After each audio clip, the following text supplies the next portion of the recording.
Ida for telling my wife she's fucking wrong and that my mom is right? I, 35M, have been married to my wife, 32F, for 5 years, and we've been struggling financially for the past few months. I lost my job about 3 months ago, and while I've found part-time work, it doesn't pay nearly as much as before. We've had to cut back on a lot of things, but it feels like no matter what we do, we're still living paycheck to paycheck and even pulling from savings. Recently, my mom, 65F, came over to visit, and she noticed how stressed I was about the money situation. She offered some advice on how we could save money, things like cutting down on takeout, meal prepping to avoid buying groceries multiple times a week, and switching to cheaper brands. My mom has always been frugal, especially when she was raising me and my siblings on a tight budget. I thought it made sense, especially since we're really trying to save wherever we can. I asked if she was willing to go through our spending and show where we could cut down. My wife agreed with this. She made a whole spreadsheet about our spending, and we are spending way too much on fun stuff.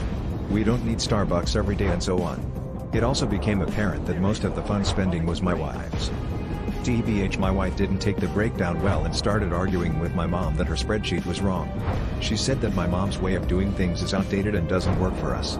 She doesn't want to give up buying organic produce, and she likes having variety in what we eat each week. I tried to explain that we need to make some sacrifices if we want to get out of this financial hole, but she kept insisting that things weren't as bad as I was making them out to be and that we just needed to write it out. My mom left at this point and we were still arguing, and she told me she can't give up her takeout. She also went on about my mom being wrong. That's when I lost my patience and said, "You're effing wrong. My mom is right. She managed to raise 3 kids on one income, and we can't even cut back on groceries for a few months?"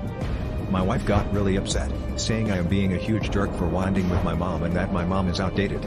She's barely spoken to me since, and now I'm wondering if I went too far. But the way I see it, we need to be realistic about our situation, and my mom's advice could actually help us get back on track.